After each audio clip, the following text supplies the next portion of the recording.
Hello friends, இன்றைக்கி நம்ம பார்க்க போகிறது ஜாப்பனீஸ் அனிமி சீரிஸான classroom of elite season 2 episode 7 தான் இன்னைக்குள்ள வீடியோவில் பார்க்க போகிறோம். உங்களுக்கு இந்த வீடியோ பிடிச்சிருந்தது அப்படின்னா லைக் பண்ணிட்டு அப்படி மறக்காமல் நம்ம சேனலை சப்ஸ்கிரைப் பண்ணிருங்க. இந்த எபிசோடில் வர சில டீடைல்ஸ் கண்டிப்பாக உங்களுக்கு குழப்பமாக தான் இருக்கும். உங்களுக்கு புரியலையே அப்படின்னு வருத்தப்படாதீங்க. ஏன்னா நீங்கள் கண்டினியூஸாக பார்க்கும்போது ஆட்டோமேட்டிக்காக அது உங்களுக்கு புரிய வந்துடும். சரி வாங்க நம்ம வளவலன்னு பேசாமல் இன்னைக்குள்ள கதைக்குள்ள போகலாம். இன்றைக்கி நம்ம பார்க்க போகிறது classroom of elite season 2 episode 7. இப்போ எல்லா ஸ்டூடெண்ட்ஸுமே வந்துட்டு ஆடிட்டோரியம்ல நிற்கிறாங்க. ஹொரகிட்டாவோட பிரதர் வந்துட்டு ஸ்டூடெண்ட் கவுன்சில் பிரசிடென்ட்டாக இருந்திருப்பான். இப்போ அவன் ரிசைன் பண்றான். ஏன்னா அவன் தேர்ட் இயர் அப்படிங்கிறதுனால ரெசிக்னேஷன் ஸ்பீச்சை கொடுத்துட்டு அவன் கிளம்புறான். ஹொரகிட்ட எந்த எக்ஸ்பிரஷனும் காமிக்காம அமைதியா நிக்கிறாளே அப்படின்னு நம்ம ஹீரோ பாக்குறான். கிளாஸ் ஏ செகண்ட் இயர்ல இருக்கிற ஒருத்தன் தான் இப்போ புது ஸ்டூடெண்ட் கவுன்சில் பிரசிடென்ட்டா வரான். திறமை இருக்கிறவங்க முன்னேறணும், முட்டாளுங்க வெளியே போகணும், அதுதான் என்னோட பாலிசி அப்படின்னு அவன் சொல்றான். கிளாஸ் ஏவோட செகண்ட் லீடரா இருக்கிறவன் ஐனகோஜி, அன்னைக்கு ஃபெஸ்டிவல்ல நீ சூப்பரா ஓடுன. அப்புறமா இன்னொரு முக்கியமான விஷயம், கிளாஸ் சி உங்களை டார்கெட் பண்றாங்க, பார்த்து ஜாக்கிரதையா இருங்கன்னு சொல்லவும், நீங்க கிளாஸ் சி கூட சேர்ந்து வேலை பார்க்கீங்கன்னு நினைச்சேன் அப்படின்னு நம்ம ஹீரோ கேட்கறான். அதை நினைச்சு நான் இன்னும் வருத்தப்பட்டு தான் இருக்கேன். ஹொரகிட்டாவை ஜாக்கிரதையா இருக்க சொல்ல அப்படின்னு நம்ம சொல்லவும், நம்ம ஹீரோவோ சரி ஓகே அப்படின்னு சொல்றான். சேவோ ப்ரெஷரை ஃபீல் பண்றாங்க போல அப்படின்னு நம்ம ஹீரோ நினைக்கிறான். சாட்டாங்கிற ஒரு பொண்ணு நம்ம ஹீரோ கிட்ட வந்து தனியா பேசணும் அப்படின்னு சொல்றா. நீ யாரையாச்சும் பார்த்துட்டு இருக்கியா அப்படின்னு அவ கேட்கவும், எனக்கு முன்னாடி நீ தான் நிக்கிற, நான் ஒன்னதான் பாக்குறேன் அப்படின்னு நம்ம ஹீரோ சொல்லவும், நான் அப்படி கேட்கல, உனக்கு கேர்ள் ஃப்ரெண்ட் அந்த மாதிரி யாராச்சும் இருக்காங்களான்னு கேட்டேன் அப்படின்னு அவ கேட்கறா. எனக்கு அந்த மாதிரிலாம் எந்த ஃபீலிங்ஸும் கிடையாது, நான் சிங்கிள் தான் அப்படின்னு நம்ம ஹீரோ சொல்லவும்,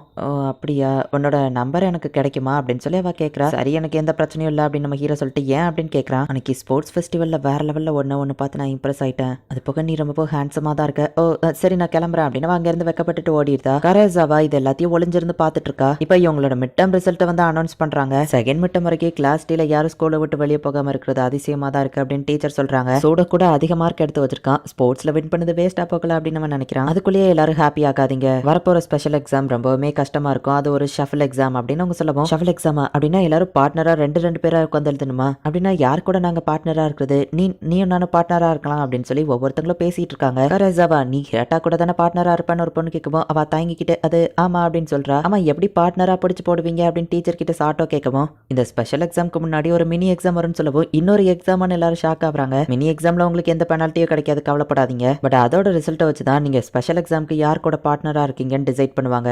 ரெண்டு பேர் மார்க்கையும் சேர்த்து ஆவரேஜா 60 இருக்கணும், இல்லைன்னா நீங்க ரெண்டு பேருமே ஃபெயில் ஆயிருவீங்க. ஒருத்தர் 0 எடுத்து இன்னொருத்தங்க 60 எடுத்தா கூட ரெண்டு பேருமே பாஸ் தான் அப்படின்னு டீச்சர் சொல்லவும், 8 சப்ஜெக்ட் இருக்கு அப்படின்னா ஒரு பர்சன் 44 எல்லா சப்ஜெக்ட்லயும் எடுக்கணும் அப்படின்னு நம்ம ஹீரோ யோசிக்கிறான். அண்ட் இதுல வந்துட்டு கொஸ்டின் பேப்பர் எடுக்க போறதும் நீங்களே தான். நீங்க ஒரு கொஸ்டின் ரெடி பண்றீங்க, அதை வந்துட்டு எந்த கிளாஸ் எழுதணுங்கிறத சூஸ் பண்ணணும். அதே மாதிரி தான் மத்த கிளாஸ் உங்களுக்கு கொஸ்டின் எடுப்பாங்க. ரெண்டு கிளாஸ் ஒரே கிளாஸ் சூஸ் பண்ணா ரேண்டமா ஒரு கொஸ்டின் செலக்ட் பண்ணப்படும். எக்ஸ்சேஞ்ச் பண்ணிக்கிட்ட கொஸ்டின்ஸ்ல எந்த கிளாஸோட ஸ்கோர் அதிகமா இருக்கோ கம்மியா இருக்கிற கிளாஸோட கிளாஸ் பாயிண்ட்ஸ் வந்துட்டு மத்த கிளாஸ்க்கு போகும் அப்படின்னு அவங்க சொல்லவும், அவுட் ஆஃப் சிலபஸ் இல்லைன்னா ஆன்சரே இல்லாத ஒரு கொஸ்டினை கேட்டா அப்படின்னு ஒருத்தன் கேட்கறான். எல்லா கேள்விக்குமே பதில் இருக்கும் அப்படின்னு கோயஞ்சி சொல்றான். அந்த மாதிரி நடக்காது, அதை நாங்க பாத்துக்கிடுவோம் அப்படின்னு டீச்சர் சொல்றாங்க. ஃபர்ஸ்ட் மினி எக்ஸாம்ல ஃபோக்கஸ் பண்ணுங்க, ஏன்னா யார் கூட பார்ட்னரா இருக்கீங்கிறது தான் அதை டிசைட் பண்ணும் அப்படின்னு டீச்சர் சொல்றாங்க. டீச்சர் சொன்ன எல்லா பாயிண்ட்ஸுமே நான் நோட் பண்ணி வச்சேன், அதுலயே எல்லாத்துக்கான பதிலும் இருக்கு, இந்த தடவை இதை நான் பாத்துக்கிடுவேன் அப்படின்னு சொல்லி ஹொரகிட்டா சொல்றா. சரி நம்ம ஹீரோ விட்டுருதான். காராசாவா கிட்ட இருந்து நம்ம ஹீரோக்கு ஒரு மெசேஜ் வந்திருக்கு. சாட்டோ ஒன்னு டேட்டிங் கூப்பிட்டாலான்னு கேட்கவும், உனக்கு எப்படி தெரியும் நம்ம ஹீரோ கேட்கறான். சாட்டோ தான் எல்லார்கிட்டயும் சொன்னா அப்படின்னு வா சொல்றா. நீ ஜிம்முக்கு பின்னாடி இருந்து எங்களை பாத்துட்டு இருந்தாலான்னு கேட்கவும், அடைச்சா இவன் பாத்துட்டானா அப்படின்னு சொல்லி அவ யோசிச்சுட்டு இருக்கும் போது இப்போ ஹிராட்டா வரா. நம்ம ஹீரோ கூட பண்ணிட்டு இருந்த அந்த சாட்டையே மொத்தமா அவ டெலிட் பண்ணிருந்தா. மினி எக்ஸாம்க்கு எப்படி நம்ம பிளான் பண்ணலாம் அப்படிங்கறத ஹொரகிட்டா பேசுவோம். இந்த இடத்துலயே பேசணும், ஒரு கஃபேக்கு போலாமே அப்படின்னு காராசாவா சொல்றா. அப்படின்னா நானும் உங்க கூட ஜாயின் பண்ணிக்கிடலாமா அப்படின்னு சொல்லி கொஷேடா வந்து கேட்கவும், ஹொரகிட்டாவும் சரி ஓகே அப்படின்னு சொல்றா. சரி அப்ப எல்லாரும் கேஃபேல போய் இதை பத்தி பேசலாம் அப்படின்னு சொல்லவும், நான் அயனகோஜி கிட்ட கொஞ்சம் பேசணும், நீங்க முன்னாடி கிளம்புங்க அப்படின்னு சொல்லி ஹொரகிட்டா சொல்றா. சரி நாங்க போய் டேபிள புக் பண்ணி வைக்கிறோம் அப்படின்னு அவங்க கிளம்புறாங்க. குஷேடாவை இந்த மீட்டிங்க்கு வர சொல்லியிருக்கே ஓகே தானே நம்ம ஹீரோ கேட்குவோம். ஆனா அவளை வேண்டான்னு சொன்னா பிரச்சனை தான் பெருசாகும், இப்போதைக்கு இதை நம்ம பாத்துக்கிடலாம். ஃபர்ஸ்ட் நான் குஷேடாவை பத்தி உங்ககிட்ட ஒரு விஷயம் சொல்லணும் அப்படின்னு ஹொரகிட்டா சொல்றா. இப்போ நம்ம ஹீரோவும் ஹொரகிட்டாவும் கிளாஸ் ரூம்குள்ள போய் தனியா உட்காந்து பேசுறாங்க. சீக்கிரமா சொல்றியா, எல்லாரும் வெயிட் பண்ணிட்டு இருக்காங்க நம்ம ஹீரோ சொல்லவும், நானும் குஷேடாவும் ஒரே மிடில் ஸ்கூல்ல தான் படிச்சிருக்கோம்னு நினைக்கிறேன். எங்க ஸ்கூல் ரொம்பவும் பரிசுங்கிறதுனால நானும் அவ்வளோ ஒரே கிளாஸ்ல ஒரு தடவை கூட இருந்ததில்ல. ஆனா ஃபைனல் இயர்ல ஒரு பொண்ணு அவங்களோட மொத்த கிளாஸையுமே டெஸ்ட்ராய் பண்ணிட்டா. அவ எப்படி அதை பண்ணானே தெரியல, ஆனா அவங்க கிளாஸ்க்குள்ள எல்லாருமே சண்டை போட்டுக்கிட்டாங்க, எல்லாருமே பிரிஞ்சுட்டாங்க அப்படின்னு ஹொரகிட்டா சொல்லவா. அது குஷேடா தானே அப்படின்னு நம்ம ஹீரோ கேட்கறான். ஆமா, ஆனா அதை அவ எப்படி பண்ணான்னு தான் எனக்கு தெரியல அப்படின்னு சொல்லி ஹொரகிட்டா சொல்லவும், ஒரு கிளாஸை டெஸ்ட்ராய் பண்றதுக்கு எந்த பிளான் யூஸ்ஃபுல்லா இருக்கும்னு நினைக்கிறேன் அப்படின்னு நம்ம ஹீரோ கேட்கவும், ஹிஸ்டரியில இருக்கிற பெரிய டூலே வைலன்ஸ் தான், வைலன்ஸை யூஸ் பண்ணா எதனால அழிக்கலாம் அப்படின்னு ஹொரகிட்டா சொல்லவும், ஷேடாவோட ஸ்டைல் அது கிடையாது, அவ வேற எதையோ யூஸ் பண்ணிருக்கா, அவளை ஸ்கூலை விட்டு வெளியே அனுப்புறது நல்லதுன்னு நம்ம ஹீரோ சொல்லவும், சூடாவை நம்ம கிளாஸை விட்டு வெளியே அனுப்பலாம்னு நான் சொன்னப்போ கிளாஸ்ல இருந்து யாருமே வெளியே போகக்கூடாதுன்னு சொன்னீங்க அப்படின்னு சொல்லி அவ கேட்கறா. ஷேடா அப்படி கிடையாது, அவ ஒரு வைரஸ் மாதிரி, அவ இருந்தா கிளாஸ் டீம் மொத்தமும் கெட்டு போயிடும் அப்படின்னு நம்ம ஹீரோ சொல்றான். அவ ஒரு பாப்புலரான பொண்ணு, அவளோட ஸ்ட்ரென்த் நம்ம யூஸ் பண்ணிக்கிடலாம் அப்படின்னு சொல்லி ஹொரகிட்டா சொல்லவும், அப்படின்னா நீ பேசி குஷேடாவோட மனசை மாத்திரலாம்னு நினைச்சியா அப்படின்னு நம்ம ஹீரோ கேட்கவும், பொறுத்திருந்து பாரு, அப்புறமா இந்த மினி எக்ஸாம்ல நீ தலையிடாத, நானே பாத்துக்கிடுதேன், அப்புறமா ஸ்போர்ட்ஸ் ஃபெஸ்டிவல்ல நீ எனக்கு ஹெல்ப் பண்ணதுக்கு ரொம்பவும் தேங்க்ஸ் அப்படின்னு அவ சொல்லவும் தேங்க்ஸுங்கிற வார்த்தையை சொல்ல இவளுக்கு ஏன் இவ்வளோ கஷ்டமா இருக்குன்னு நம்ம ஹீரோ யோசிக்கிறான். நம்ம கிளாஸ்ல யாரோ ஒருத்தங்க எனக்கு துரோகம் பண்ணியிருக்கீங்கன்னு எனக்கு தெரியும். அது யாருன்னு நீங்களா ஒத்துக்கிட்டா இந்த தடவை நான் மன்னிச்சு விட்டுருவேன் அப்படின்னு கிளாஸ் சியோட லீடரான ரியவன் வந்து எல்லாரையும் மிரட்டிட்டு இருக்கான். யாரு துரோகம் பண்ணதுன்னு நீங்களா ஒத்துக்கிட்டீங்கன்னா நல்லது. அதே நானா கண்டுபிடிச்சேன், அது ரொம்பவோ கஷ்டமானதா இருக்கும் அப்படின்னு சொல்லி ரியவன் வந்து அந்த பொண்ணு முன்னாடி போய் நிக்கிறான். இவாதான் வந்துட்டு காராய்ஸாவை டார்ச்சர் பண்ணியிருப்பா. என்ன உண்மையை சொல்றது ஐடியா இருக்கா அப்படின்னு சொல்லி அவளை போட்டு அவன் அடிக்கிறான். நீதான் துரோகம் பண்ணதுன்னு எனக்கு தெரியாதுன்னு நினைச்சியா? எனக்கு தேவையானதெல்லாம் ஒன்னே ஒண்ணுதான். உன்னை யார் இதை பண்ண சொன்னது அப்படின்னு அவன் கேட்கறான். அவளும் எல்லா உண்மையவும் சொல்றா. நீ ஒரு பொண்ணுகிட்ட பிரச்சனை பண்ணிருக்க, என்டர்டைன்மெண்டா புள்ளி பண்றது ஒன்றும் தப்பு இல்லதான். ஆனா அவ வீடியோ எடுத்து வச்சிருக்கா, அதை வச்சு மிரட்டினாங்கிறதுக்காக இப்படி துரோகம் பண்ணிருக்கலாமா? சரி, இந்த ஒரு தடவை உங்களை மன்னிச்சு விடுறேன். உங்க மேல எந்த தப்பும் இல்ல. உங்களை இப்படி பண்ண வச்சவன் அந்த மாஸ்டர் மைண்ட் தான். அவன் மேலதான் என் மொத்த கோபமும். யோகிமுராவா அயனோ கோஜியும் தானே உங்களை பார்த்ததா சொன்னீங்க.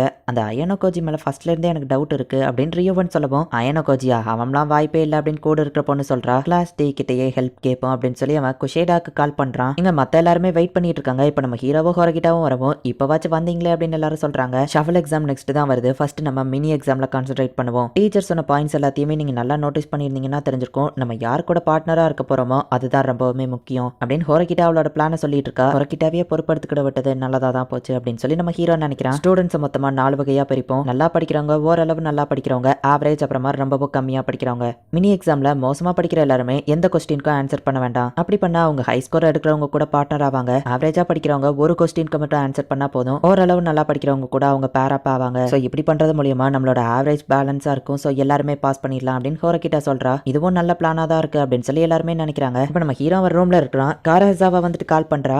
ஹலோ அப்படின்னு அவ பேச வரவும், எமர்ஜென்சி நான் மட்டும் தானே கால் பண்ணுன்னு சொல்லியிருக்கேன், அடிக்கடி கால் பண்ணாதன்னு சொல்லியிருக்கேன்ல அப்படின்னு நம்ம ஹீரோ கேட்கறான். நான் மதியம் கேட்டதுக்கு பதில் சொல்லல. சாட்டா உன்னை டேட்டிங் கூப்பிட்டாலா அப்படின்னு கேட்கவும், அதை எதுக்காக நீ கேட்கிற? ஓ எனக்கு புரியுது. சாட்டாவும் நானும் க்ளோஸ் ஆயிட்டோம்னா ஒன்னு அதுக்கப்புறம் நான் ப்ரொடெக்ட் பண்ண மாட்டேன்னு நினைக்கிறேன். நீ இன்செக்யூரா ஃபீல் பண்ற, அதனால தானே இப்ப ஃபோன் பண்ணி கேட்கற. சாட்டோ ஜஸ்ட் என் நம்பரை மட்டும் தான் கேட்டா அப்படின்னு நம்ம ஹீரோ சொல்லவும், பொண்ணுங்களை அடையிறதுக்காக பசங்க என்ன வேணாலும் தான் பண்ணுவீங்களே, என்கிட்ட நீ ஃபர்ஸ்ட் வந்தப்ப கூட அந்த மாதிரி தானே கேட்ட அப்படின்னு சொல்லி காராசாவா சொல்லவும், நான் எப்படிப்பட்டவங்கிறது உனக்கே தெரியும்னு நினைக்கிறேன். எல்லா பசங்களும் ஒன்றும் அந்த மாதிரி கிடையாது. அப்புறமா சாட்டோ ஜஸ்ட் நம்பர் தான் கேட்டா நம்ம ஹீரோ சொல்லவும், ஷஃபிள் எக்ஸாம்ல அவ தானே உனக்கு பார்ட்னரா வரணும்னு நினைக்கிறேன் அப்படின்னு சொல்லி அவ கேட்கவும், அந்த மாதிரிலாம் எதுவும் இல்லை. சரி ஓகே, ஞாபகம் இருக்குல்ல அப்படின்னு நம்ம ஹீரோ கேட்கவும், ஞாபகம் இருக்கு. எல்லா கால் ஹிஸ்டரியை டெலீட் பண்ணணும் அதுதானே அப்படின்னு காராசாவா சொல்றா. இப்போ அவ போனை கட் பண்ண போகவும், அந்த பொண்ணுங்க உன்கிட்ட பிரச்சனை பண்ணல நம்ம ஹீரோ கேட்கறான். இல்ல அப்படின்னு அவ சொல்றா. ஒருவேளை வேற யாராச்சும் உன்கிட்ட பிரச்சனை பண்ணா முதல்ல நீ என்கிட்ட வந்து சொல்லு, ஏன்னா நான் உன்னை ப்ரொடெக்ட் பண்ணுவேன் ப்ராமிஸ் பண்ணிருக்கேன். ஸோ எப்பவும் நான் உன்னை ப்ரொடெக்ட் பண்ணுவேன் அப்படின்னு நம்ம ஹீரோ சொல்றான். இதை எப்பவும் மறந்துடாத அப்படின்னு அவ சொல்லவும், சரிங்க மகாராணி அப்படின்னு நம்ம ஹீரோ காலை கட் பண்றான். காராசாவாக்கு நம்ம ஹீரோ மேல கொஞ்சம் க்ரஷ் இருக்கிற மாதிரி தெரியுது. ஹொரகிட்டா மினி எக்ஸாமை பத்தி அவ கிளாஸ்க்கு எக்ஸ்பிளைன் பண்றா. எல்லாருமே அதுக்கு ஒத்துக்கிடுறாங்க. 1960ல ஸ்விஸ் ஜுவாலஜிஸ்ட்னு ஒருத்தர் இருந்தாரு. மனுஷங்க எல்லாருமே பறக்கும்போது ப்ரீமெச்சூரா தான் இருப்பாங்கன்னு சொன்னாரு. எடுத்த உடனேயே எல்லா குழந்தைங்களும் எந்திரிச்சு நடந்துட மாட்டாங்க. ஹொரகிட்டாவும் அதே மாதிரி தான். இப்போதைக்கு மத்த எல்லா பரப்பையும் இவளே பாத்துக்கலாம்னு நினைக்கிறேன் அப்படின்னு நம்ம ஹீரோ நினைக்கிறான். மினி எக்ஸாம் முடிஞ்ச ரிசல்ட் வருது. யார் யார் கூட பார்ட்னரா இருக்காங்கிறத டீச்சர் ஒரு சார்ட்டை போடுறாங்க. நம்ம ஹீரோவும் சாட்டாவும் தான் ஒரே பேரா இருக்காங்க. இந்த இடத்துல இந்த எபிசோட் முடியுது. இந்த மினி எக்ஸாமும் ஷஃபிள் எக்ஸாமும் இப்போதைக்கு உங்களுக்கு கொஞ்சம் குழப்பமா இருந்தாலுமே போக போக இருக்கிற எபிசோட்ல புரிய வரும். முக்கியமா நீங்க இந்த எபிசோட்ல தெரிஞ்சுக்கிட வேண்டியது, காராசாவாவுக்கு நம்ம ஹீரோ மேல கொஞ்சம் கிரஷ் வர்ற மாதிரி தெரியுது. அண்ட் சாட்டோ அப்படிங்கிற பொண்ணு நம்ம ஹீரோ ரன்னிங் ரேஸ்ல ஃபாஸ்டா ஓடுனதை பார்த்துட்டு இப்போ நம்ம ஹீரோவை கொஞ்சம் லவ் பண்றா. பட் காராசாவா வந்துட்டு நம்ம ஹீரோ கூட மத்த பொண்ணுங்க இருக்கிறத பார்த்தாலே பாசிட்டிவ் ஆகுறா. என்ன நடக்க போகுது அப்படிங்கறது நெக்ஸ்ட் எபிசோட் பார்த்து தெரிஞ்சுக்கோங்க. அண்ட் உங்களுக்கு இந்த வீடியோ பிடிச்சிருந்தது அப்படின்னா லைக் பண்ணிட்டு அப்படியே மறக்காம நம்ம சேனலை சப்ஸ்கிரைப் பண்ணிருங்க. தேங்க்யூ ஃபார் வாட்சிங். Bye guys. நெக்ஸ்ட் எபிசோட்ல மீட் பண்ணலாம்.